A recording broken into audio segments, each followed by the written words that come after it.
right, yeah, as you said, I'm going to share with you the story of how we implemented some Rust in our Strawberry code base, and hopefully you guys get some takeaways for your own Rust project, your own endeavors. Okay, yeah, much better. And yeah, first let me say a few things about Strawberry. Strawberry is a GraphQL framework, and it was created by Patrick Aminio. And the special thing about Strawberry is that it follows a code-first approach, which is inspired by data classes. So basically, when you have a GraphQL schema, you define it like in a very Pythonic way with data classes, and it feels very fluent and idiomatic to work on that. And Strawberry offers a range of integrations, for example, for Django, SQL Alchemy, Pydantic, and many more. So before we get deep into the topic, let me do a quick survey. Who of you here has used GraphQL before? All right, and who of you has implemented something on a backend side in a GraphQL server? Just some resolvers, has worked on a GraphQL schema? Okay, not so many. So let me give you a quick refresher. In general, what's GraphQL? It's a query language for APIs, very simplified explanation. And the most common use case is when you have a front end and a back end, and you want to fetch data from the back end in a customized way. So in GraphQL, the special thing is that you can have a front-end client tell the back-end what data they want, and the back-end will resolve it accordingly. And I'm going to show you a quick example for that. I've built a GraphQL schema for the PyCon conference. On the left here, you can see a couple of types. For example, the type conference, the type talk, and the type FAQ. And in GraphQL, with all of these types, you build up a graph.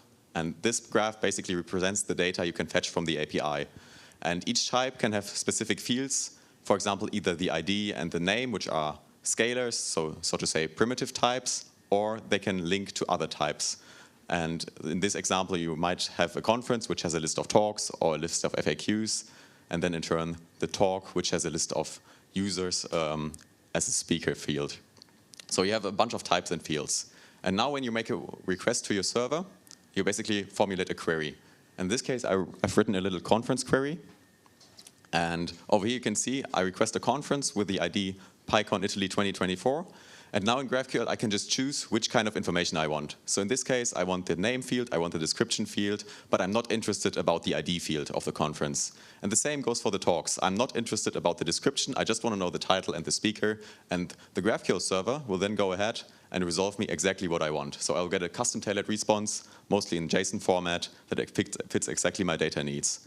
And the nice thing about that is that it prevents a lot of overfetching and underfetching that you know from typical REST APIs. It's the common first point on GraphQL, like the common argument on why to use GraphQL. But there's many more arguments, and if you're very interested about GraphQL, you can stay for the next talk by Thiago, and he's going to tell you how to implement GraphQL APIs in detail with Strawberry. But to give you a quick overview of GraphQL in Python, there's 4 big libraries you can use. It's Strawberry, Graphene, Ariadne, and Tardiflat. And Strawberry, Graphene, and Ariadne all use a shared core, which is GraphQL core. It's the reference implementation of the GraphQL specification in Python, and it's maintained by Christoph. So shout out to him, because he keeps maintaining it, keeps updating it to all the newest features. It's great to have that. And then we have Tardiflat, which is another GraphQL framework, and it has its own execution engine, but it uses libGraphQL parser, which is a C library for GraphQL parsing in the background. Just a few more things about Strawberry. This is how you would implement a GraphQL schema in Strawberry. First of all, you have the conference class, which represents our conference type. Before, you can see all of the fields. They are written like you would write a data class with the type annotation, and Strawberry will go ahead and automatically build a schema for you from that. And if you can see down here, in the query type, we've defined a resolver for the conference to resolve the conference, if you remember our sample query. And you can basically define custom resolvers for whatever data needs you have. For example, if you need to load data from a database, an external data source, and they can be sync or async. So now that you know a bit about the basics of GraphQL, let's have a close look at request execution in GraphQL servers, because that's actually where we want to optimize performance. So we kind of look at the GraphQL request lifecycle starting from the schema initialization. Basically, you define your types in Strawberry, and Strawberry builds a GraphQL core schema for you where you can execute requests against. And then when a specific request comes in, maybe through a fast API web view, Strawberry will handle that and extract the operation, the variables, and everything you need to execute the request. And it will pass it on to GraphQL core, which will then take this query string over here, and it will parse the string. And during parsing, the query string is transformed into a machine-readable format, so the abstract syntax tree. And I'm going to show you in detail what happens here in just a second. I'm going to zoom that in. And you can see the abstract syntax tree really represents the format of our query. We have a document node on the top, and then an operation definition. And there's a lot of things that are happening. So you can see the document node is basically the entire GraphQL query document. And then each element of this query string has its own node in the abstract syntax tree. For example, we have the operation definition. And the operation definition contains what kind of operation I'm running against the server. For example, a query as opposed to a mutation or a subscription. And same for arguments. We have argument nodes or other fields. We have field nodes down here.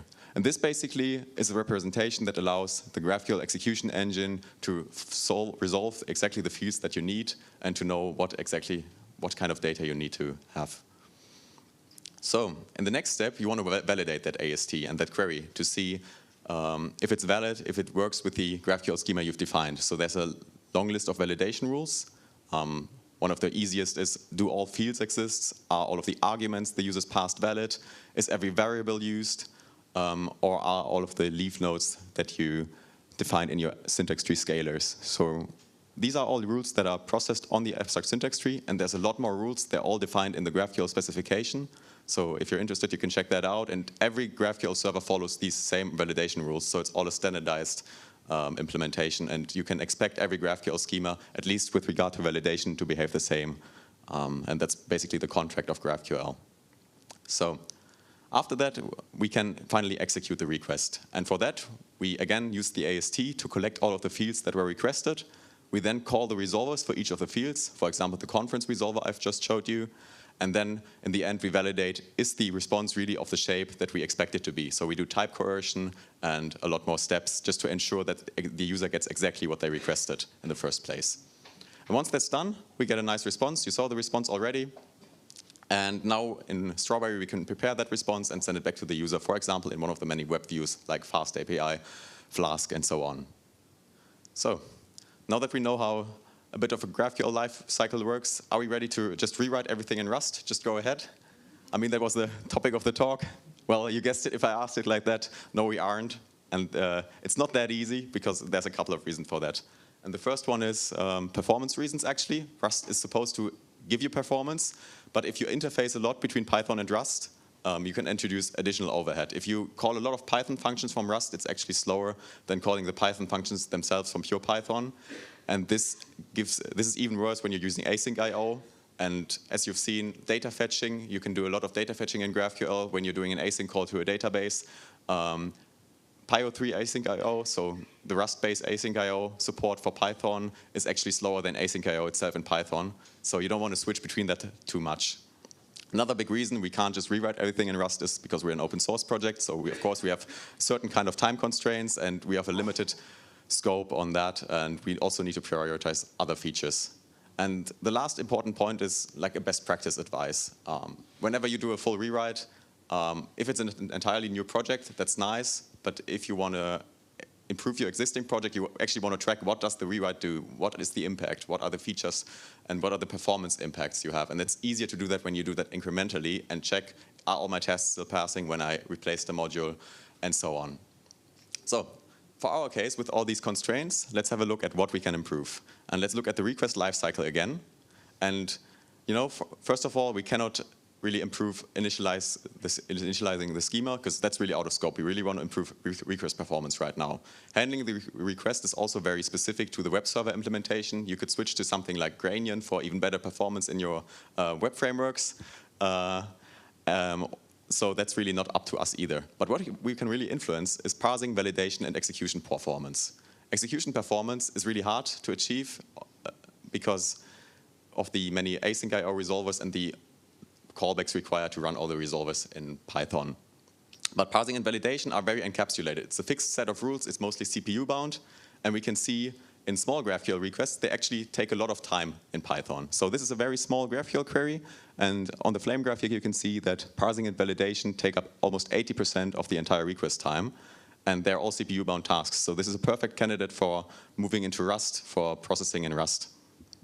And I'm going to show you how we did that. So basically, this is our starting point. We have Strawberry, which interfaces with GraphQL core. And Based on that, we implemented a new library called Raspberry. Very creative name, I know. But that actually handles the data mapping between Python and Rust. And you can see the shared interface between Raspberry, GraphQL Core, and Strawberry is the abstract syntax tree I introduced you to. And this is basically what we share between all of these components to let them know what fields are requested, what to validate, and so on.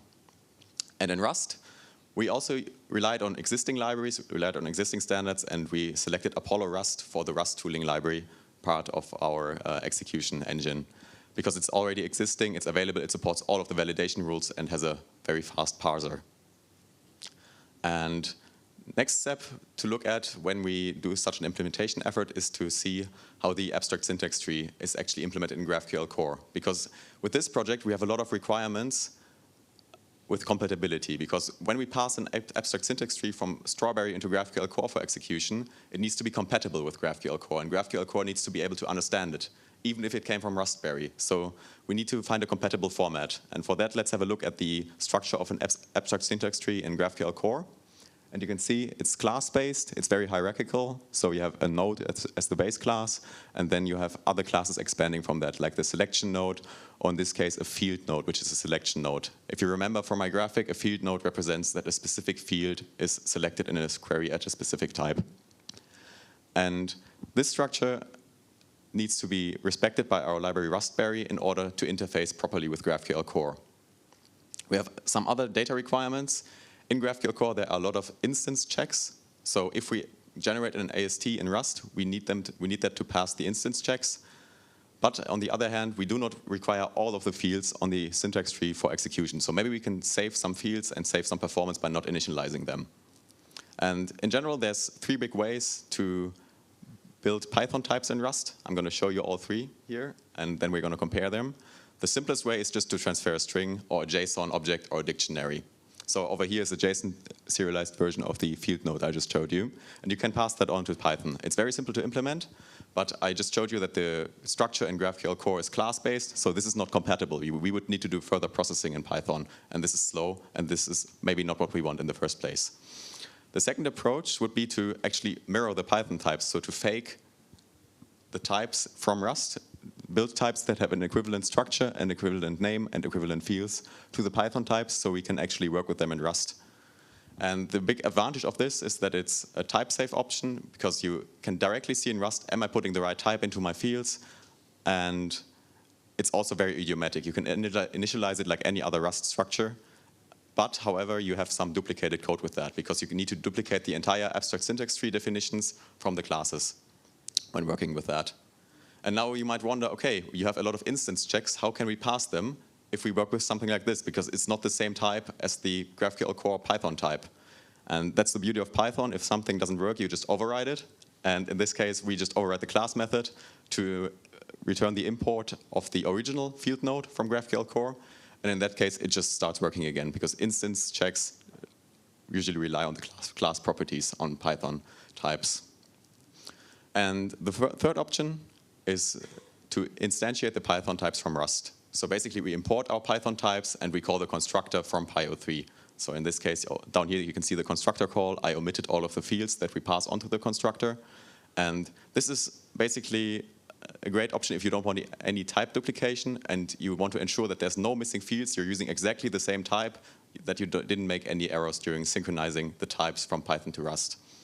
However, you have a large lack of type safety. You can't really see what kind of types the constructor requires. So, for example, you see call bound, and we are calling it with the KW args, the keyword args. And the problem is we need to check the Python code to actually see what this constructor requires.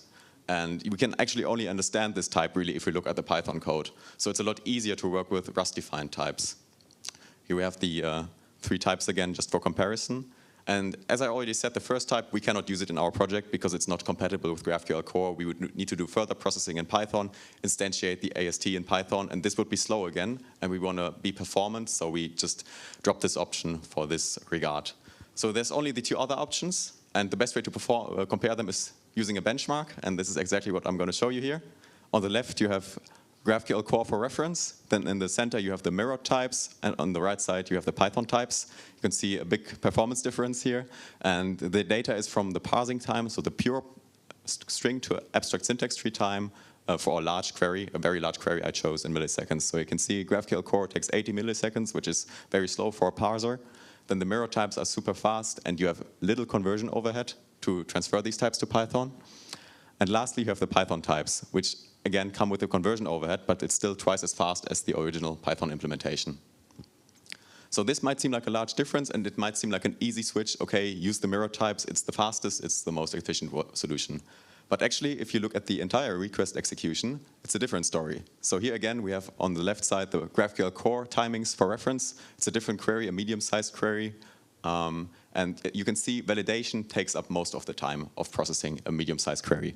Execution on top of that doesn't take up much time, because for these benchmarks, I've used static data to eliminate any additional constraints like data fetching. But you can see that mirror types execution is a little slower than Python types execution. And it's not a big difference, but it's about 20% in our testing. And this increases with the size of the abstract syntax tree. And the reason for that is the data conversion and the data access you incur when you're using Pyo3 defined types. They all come with an overhead. Whenever you access them in Python, you have a read overhead, you have a conversion overhead, for example, converting the Rust list structures to Python lists, and so on. And this really makes a difference for larger queries. I'm going to show you in a second. So really, it's not an obvious decision whether to use mirror types or Python types in our case, and it really needs some further benchmarking. In general, my recommendation is existing Python types might be slow to instantiate, as you just saw, and they might have some disadvantages in readability and idiomatic use in Rust. But when read access matters a lot, use them because they don't have any overhead. And for all other cases, I really recommend using mirror types if you have a scenario similar to ours, where you need to integrate with an existing code base, because it's just easier to read, it's better to work with, and it's more comfortable to work with. So these are some preliminary results from GraphQL core. Now I'm going to show you the full results from using the technology in Strawberry-GraphQL, because this module, of course, works with any GraphQL core compatible framework. So this would work with Graphene as well. This would also work with Ariadne, but I haven't tested it yet. But Graphene and Strawberry would work because we're using the same shared interface these technologies use. And here are some benchmark results. I used CodSpeed for all of the benchmarks, and you can see, again, the same result. When you execute a small query, it's about 4.5 times faster, but the larger the queries get, there's some overhead, and the execution overhead also kicks in. Because for large queries in GraphQL, parsing and validation are not the limiting factor, but execution. So you can see, when you have a larger query, it's 48%, and for a very large query, it's maybe 10% performance gain. But it's still significant, and it makes our implementation faster, reducing the CPU load. So basically, based on that, my recommendations for a migration approach to Rust are as follows. So first of all, when you're implementing a Rust project, really look at your current code base, identify some bounded context, so basically parts of the code base that belong together, parts of the code base that do a common thing like parsing or validation in our case, and identify the interfaces between them. Like in our case, the abstract syntax tree, which we can use to communicate between these approaches. And for a very first version, for a quick win, prioritize isolated and CPU-bounded tasks. You can still worry about networking in a further step later on, but this is where you have a lot of performance gains to win. And when you do that, also think about data exchange. That means, how often do you need to call back from Rust into Python? Is it many times, or do you just need a single callback? Because this really influences performance. And another important part is to plan incrementally. So piece by piece, I started out with the parser, then I added the validation and saw what is the impact, what kind of things can you do to optimize performance even more, and maybe what are the variants you can choose, for example, in my case, the mirror types or the Python types to improve the performance, and what is the impact of each variant. And in order to do that, you need constant performance monitoring. As I just said, CodSpeed is amazing for that. You can just have performance monitoring in every PR. It's not a sponsored endorsement or anything, but I really like using it. We use it for all of our open source projects, also in Strawberry, and it's free for open source. So this is great, and it's been very helpful to monitor the benchmarks and see if we broke anything in the next release. And yeah, to summarize what we learned today, we took a quick deep dive into GraphQL internals. You learned a bit about the abstract syntax tree in GraphQL, how parsing and validation work, and Then we discussed some patterns on incremental Rust migration, especially some useful approaches when integrating Pyo3 in existing code bases. But of course, this is just the tip of the iceberg. You can learn a lot more about integrating Rust with Python. So this afternoon, there's a Pyo3 workshop. I think it's booked out already, unfortunately. And if you're curious about Strawberry, stay up next for the next talk by Thiago, which is going to help as well, I think. So that's it. Thanks you, everyone. And yeah.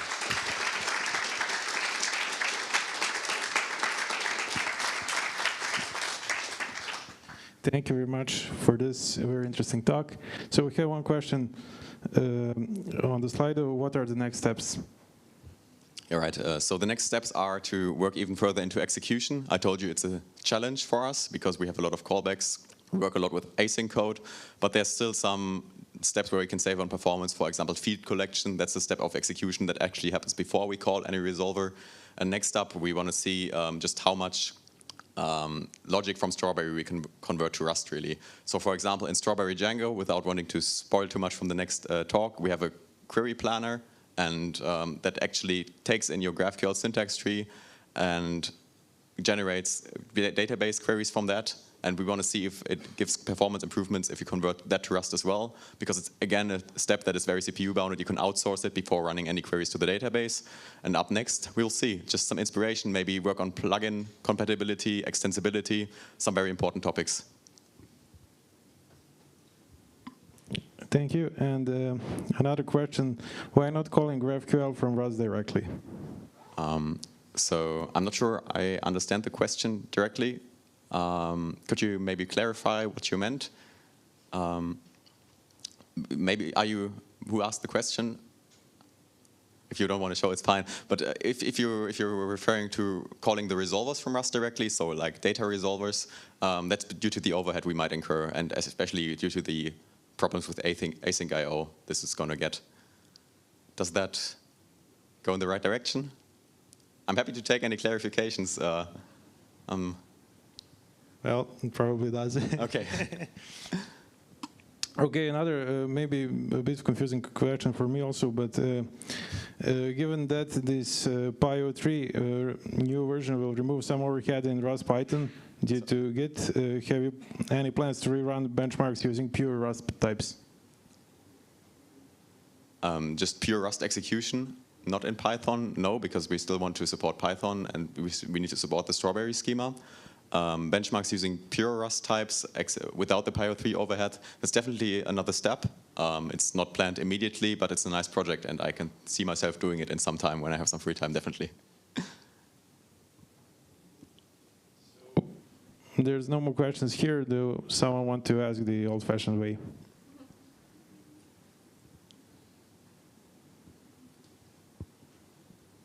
All right, thank you. Thank you, everyone, for coming. Thank you very much.